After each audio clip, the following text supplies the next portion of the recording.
They don't get many visitors at the remote laboratory where they live under the eye of legendary geneticist Lachlan Agatta. The man and woman who arrive are nothing like the others. They're from Cartaxus and offer the children something rare and unfathomable: escape. But freedom means different things to the 5 children.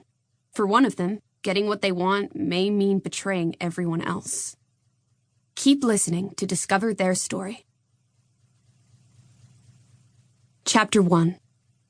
Leoben. Leoben wakes to the feeling of someone slipping into his bed, wriggling to get under his blankets.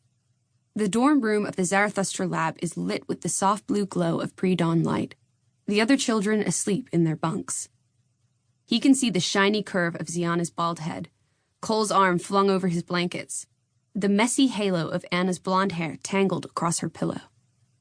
Outside, beyond the steel bars crossed over their windows, a half-moon gleams high above the jagged mountains on the horizon.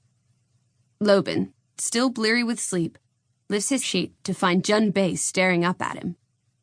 "I can't sleep anymore," she whispers, squirming closer. Her green eyes are puffy, her glossy black hair tangled. She's had another nightmare.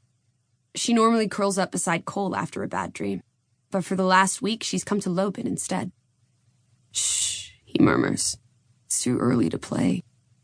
He shifts his weight to free the blanket so it can cover them both. The 2 of them are getting too big to fit in each other's beds like this. They turned 11 last month. They're not little kids anymore. Jun Bei grabs his arm. "Show me your simulation." He pauses, his hand still clutching the blanket. He's been building an island in VR for months. Every free moment spent designing trees and choosing animals. It's supposed to be a secret. His own project, hidden from the others. "How did you—" "Just show me."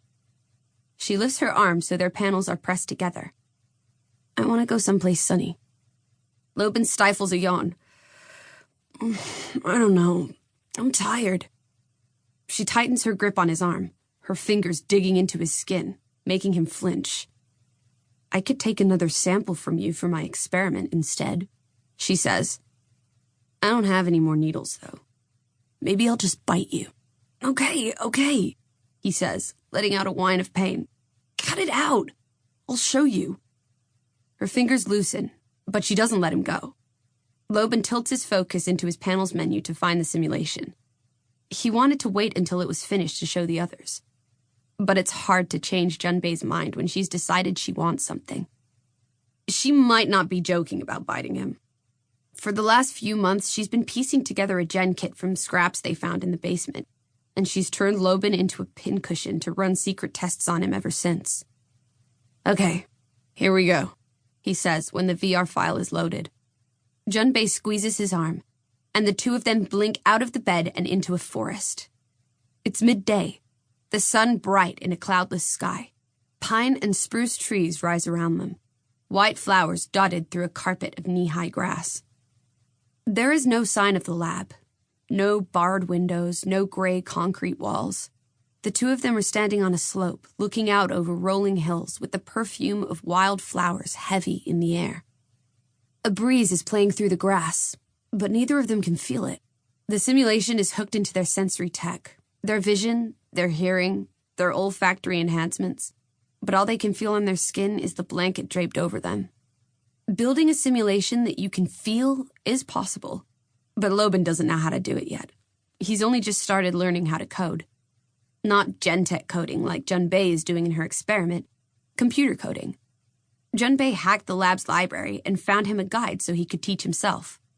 He's been learning more every day. The flowers they're standing in are custom coded, and so is an orange snake looped over a tree branch. It's supposed to lift its head and hiss every 10 seconds, but it looks like that part glitched. "You like it?" Leoben whispers, trying to keep his voice down to avoid waking the others. Jun Bei's eyes widen as she looks around. "This is so cool. Where is this supposed to be?" "Bermuda," he says.